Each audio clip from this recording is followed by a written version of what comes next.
1 John chapter 3 verses 4 and 5. Everyone who commits sin is guilty of lawlessness, breaking the law. Sin is lawlessness. And you know that Jesus was revealed to take away sin, and in him there was no sin. When John wrote this, he was facing a heresy. And it's not something that we can easily understand today, but it was simply, it ran like this, that Jesus was God, and God is too pure to have anything to do with the flesh. And sin and the flesh were wrapped up together. And so even though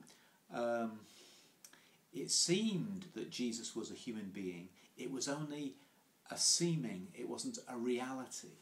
He just seemed to be human, but really he was God putting on a display of being human.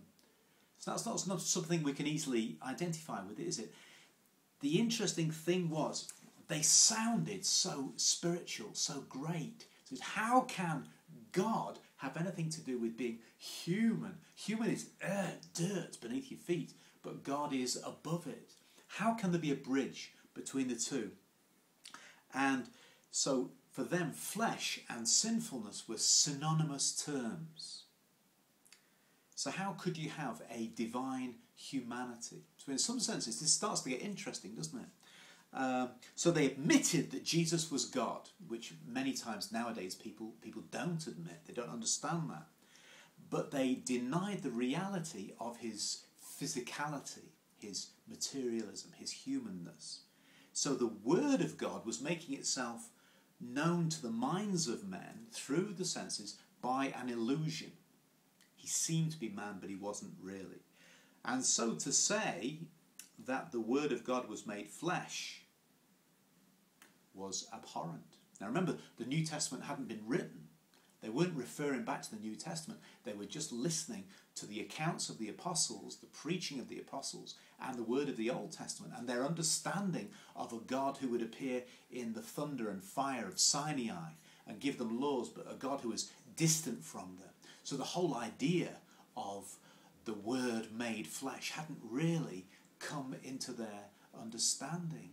This was still radically new, okay? And so they said it came through an illusion, but to maintain that God connected himself with our sinful, frail humanness was a degradation to the Word. It was something that was awful. You couldn't actually say it was a bit disgusting to say that God could become man. And to say that Jesus was truly man was a bit disgusting. Isn't that curious? Now it sounds really spiritual. It sounds actually, in their day, it was kind of like super spiritual. He is of too pure eyes than to behold evil. That's a quote from the Old Testament. They used to quote that, I would imagine, to John and say, no, you're wrong, John, you're wrong. But in their lives, it led to a curious thing.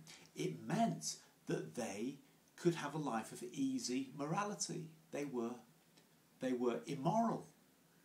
Isn't that interesting? Because they said what you do with your body doesn't matter, because that belongs to the flesh. The flesh is going to die. The flesh is destined for destruction, but the spirit within is destined for God. So I am concentrating on the spirit. And if I happen to sleep with prostitutes or get drunk, or that doesn't matter, because that's what I do with my body, but I'm flying with the angels with my spirit.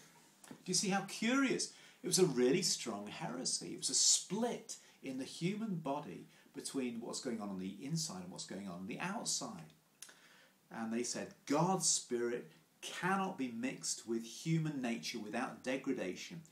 And yet they had no intention of lifting human nature up to anything higher by their own conduct. And they thought they were showing great respect for Jesus in this.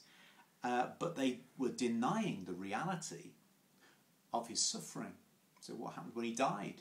Well, he just appeared to die, because God can't die, because God is above death and life. He is life itself. How can God die?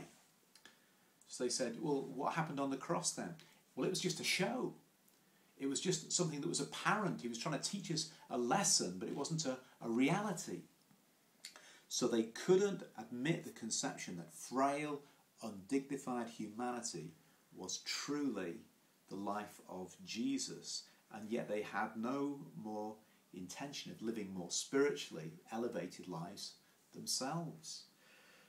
What a mess. What an interesting mess. And so John was facing this and trying to make sense of it. And you remember how he started his letter, that which we have handled of the word of life. You know, I've seen him, I've touched him, I know him.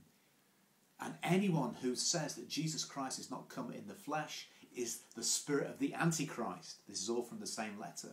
So he's coming against these guys. Don't you dare say Jesus wasn't flesh, because I was there, man. I saw the water and the blood coming out of him.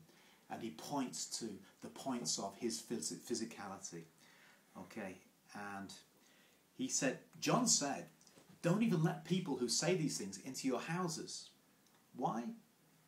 It sounds a bit rough, that, doesn't it? He said, don't have anything to do with people who believe this, because what you believe ultimately affects what you do. Right? There's a connection between your belief and your behaviour. And if you accept that these people are okay, if you have something to do with them, then you are going to enter into their conduct if you enter into their belief system. Okay. Well, let's leave it there for today. Let's start to think now about the meaning of the incarnation of Jesus and what it meant to that first generation of people who were so hopelessly confused by their own philosophy, their own way of understanding Jesus. And John was coming against something that was really crucial, really important. But are we any better? Have we really got it? You know, what is your understanding of Jesus, the Word of God, the Word made flesh among us, and we beheld his glory, of the Son of God? Do you see Jesus as a human being filled with God? Or do you see him as God playing at being a human being? Or something else? How do we understand the person and then the work of Jesus Christ? Okay, God bless you.